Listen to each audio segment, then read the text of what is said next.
Bom dia a todos, espero que estejam bem.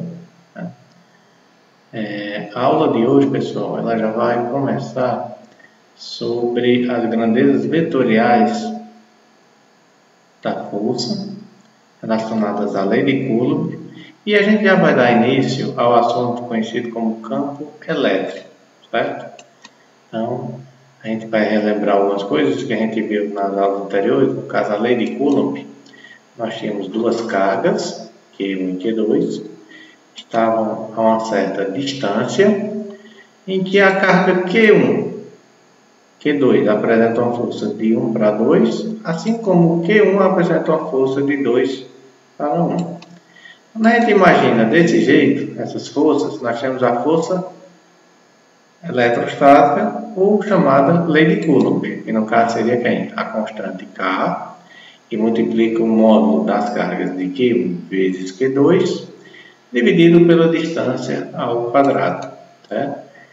Viu que a força elétrica é dada em newtons, Q1 e Q2 são as cargas elétricas pontiformes, a unidade dela seria Coulomb, a distância entre as cargas em metros, e a K, que é a constante eletrostática do meio, mas a gente sabe, é 9 vezes 10 a 9 newton metro quadrado por Coulomb quadrado. Ok? Então isso a gente já viu nas aulas anteriores e vai seguir como um ponto de referência para os assuntos que a gente vai ter agora mais para frente. Ok? Só lembrando que a força elétrica ela tem também a condição de uma força resultante. Certo? Eu tenho aqui três cargas. Eu tenho uma positiva e eu tenho uma negativa. Entre a positiva e a negativa, pessoal, nós temos uma força de atração. Já entre a positiva Q1 e a positiva Q2, nós temos uma força de repulsão. Se você olhar com mais calma, pode ver que a carga positiva e a carga positiva Q2, Q1 versus Q2, elas estão na forma de repulsão, elas possuem a mesma linha. Então, elas estão no ângulo, praticamente o quê? No mesmo ângulo de inclinação. Já na carga Q1 para a carga Q3, vocês olharem bem direitinho, o que é que eu tenho aqui? Eu tenho uma relação de atração, certo? Eu tenho uma relação de atração. Então, no caso de Q1 e Q3, eu tenho atração porque é uma positiva e negativa. Já na carga Q3 e Q2, ou Q2 para Q3, eu tenho um ângulo totalmente diferente. Então, se vocês analisarem bem aqui, pessoal, daqui para cá eu tenho um ângulo 90 graus, certo? Entre Q1 e Q2 o ângulo é 0. E entre Q3 e Q2 nós temos um ângulo totalmente diferente. Vocês lembram na nona série, se eu não me engano, vocês devem ter visto a questão dos ângulos de um vetor. No caso, quando o ângulo é 90 graus, eu utilizo o teorema de Pitágoras. Quando o ângulo é totalmente diferente de 90, o que é que nós vamos ter? A regra do paralelogramo, certo? Então, a força resultante, ela depende dos sentidos que essas cargas estão se movimentando, beleza? Então, para você ter uma ideia, a resultante de duas forças elétricas, no caso, quando a força atua sobre uma carga, o módulo é obtido por isso aqui, ó. Isso aqui, pessoal, aquela regra do paralelogramo, que você já tem faz muito tempo, certo? Ou seja, se eu tenho duas cargas e o ângulo entre elas é maior do que 90, então é 45, 60, sem ser 90 graus, então vai justamente utilizar a regra do paralelogramo. Certo? Se o ângulo entre essas forças for 0, o módulo da força resultante é dado pela soma algébrica do módulo dessas forças. No caso, eu tenho a carga lá, F2, de 2 para 1, né? E eu tenho quem? De 1 para 3. Se vocês analisarem bem direitinho, de 2 para 1, e de 1 para 3. Então, o que acontece? Aqui entre elas, ela acaba o quê? Sendo 0 grau. Então, vai ser o módulo da força resultante vai dar pela soma algébrica entre eles. Se o ângulo entre essas forças for 90, aí sim, 90 graus, teorema de Pitágoras. Então, vai dar o teorema de Pitágoras como? Força resultante ao quadrado é igual a f de 2 para 1 ao quadrado, mais f de 3 para 1 também ao quadrado. Certo? Se o ângulo entre essas forças for 120 E se F de 2 para 1 for igual a F de 3 para 1, F de 2 para 1 foi igual a F de 3 para 1, se eles forem iguais, certo? Então, o que é que eu vou ter? A força resultante vai ser quem? Vai ser o módulo da força de 3 para 1, igual ao valor da força resultante, do módulo dela de 2 para 1. Nesse caso, se o ângulo entre as forças for 120 graus, certo? Então, pode ver, pessoal, que tem a regra de 0, uma regra para 90 e uma regra para 120 graus, certo? Se o ângulo entre essas forças for 180, o módulo da força resultante é dado pela diferença. Então, no caso, eu tenho F2 de 2 para 1, F2 de 2 para 1, certo? E eu tenho a resultante de 3 para 1. Força resultante de 3 para 1. Se o módulo entre eles for 0, então o que acontece? For 180, no caso, o módulo da força resultante é dado pela diferença dessas forças. No caso, de 2 para 1 menos 3 para 1. Nós temos 4 categorias. A de 0 grau, eu acabo somando duas cargas. Se for 90, teorema de Pitágoras. Se o ângulo for de 120, a aplicação delas será igual, a resultante será igual a cada uma delas. E se o ângulo entre elas for 180, eu vou ter uma diferença entre essas forças. Ok? Muito bem, depois disso, nós vamos começar o conceito de campo elétrico. Então, se vocês viram anteriormente, nós temos a aplicação das forças. E as forças atuam justamente baseadas em uma denominação de linhas de campo.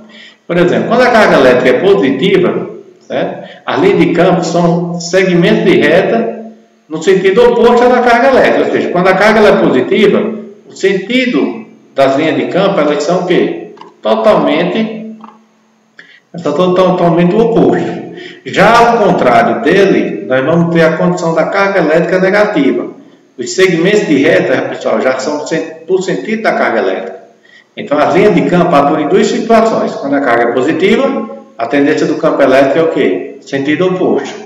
Quando a carga elétrica for negativa, o sentido do campo elétrico é justamente o quê? Para a carga elétrica. Note que tem uma pequena diferença. Positivo afasta, negativo acaba o campo elétrico atraindo. Ok? Então, o campo elétrico, pessoal, nós temos aqui é a constante eletrostática multiplicado pelo valor de sua carga dividido pela distância ao quadrado. Então, quando o campo ele é positivo, quando a carga é positiva, o campo elétrico ele acaba afastando. Quando a carga elétrica é negativa, o campo elétrico acaba atraindo. Então, o campo elétrico vai ser quem?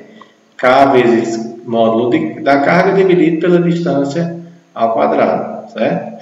Vale ressaltar que é uma condição válida para campo elétrico apenas uma carga por vez, ou seja, uma carga positiva, depois uma análise de uma carga negativa, certo? Então vamos lá. Diante disso, nós vamos ter uma situação. Nós vimos que logo no início, as linhas de campo, quando é positiva, elas tendem a se afastar. Quando eu tenho duas cargas positivas, certo? Isoladas, essas linhas são curvas, orientadas para longe da carga. Por exemplo, eu tenho uma carga aqui e outra aqui.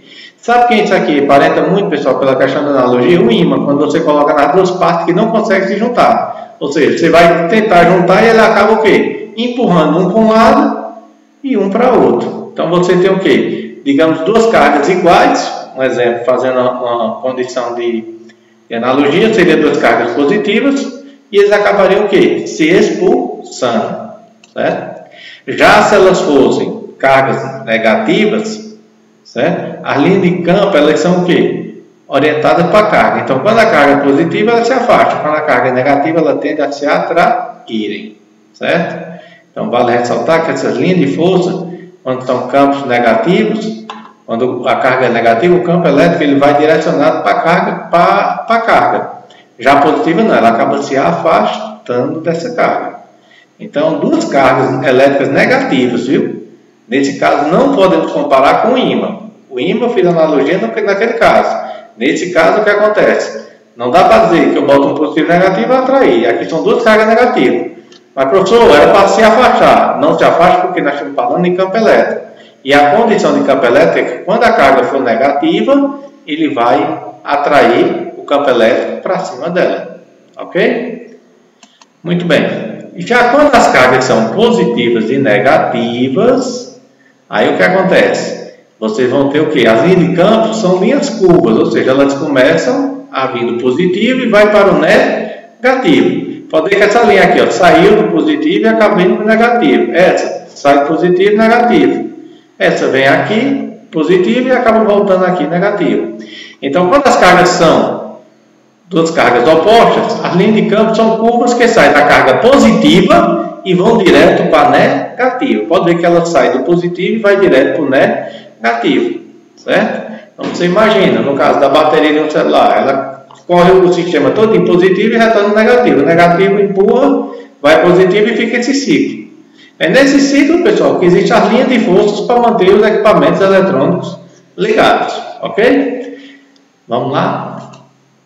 E aí nós temos algumas situações. Quando as cargas são positivas, nós temos duas condições. Quando a carga é positiva e a carga de prova, uma carga menor que é positiva, quando positiva, a força elétrica acaba sendo de afastar. Consequentemente, positivo, a carga sendo positiva em relação ao campo elétrico, a tendência também é o quê? Ser o campo elétrico no sentido contrário, certo?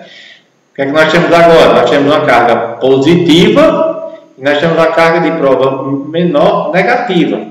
Positiva e negativa em relação à força elétrica, nós temos o quê? O conceito de atração em força elétrica. Porém, o que acontece? Como é a força elétrica de atração, o campo elétrico dele, ele atua de acordo com a carga que é aqui positiva. Então, a tendência é o quê? Ele empurrar ela para cá. Mas, professor, é negativo com positivo, era para atrair. Em força elétrica atrai, porém, campo elétrico, pessoal, ele acaba o quê? Tendo essa questão do afastamento. Agora vamos ao inverso. Nós temos uma carga negativa, uma carga aqui é negativa, e eu tenho uma carga de prova positiva. Negativo com positivo em relação à força elétrica tende a atrair. Como aqui a carga é negativa, a tendência é o campo elétrico que sugar ela para cá também.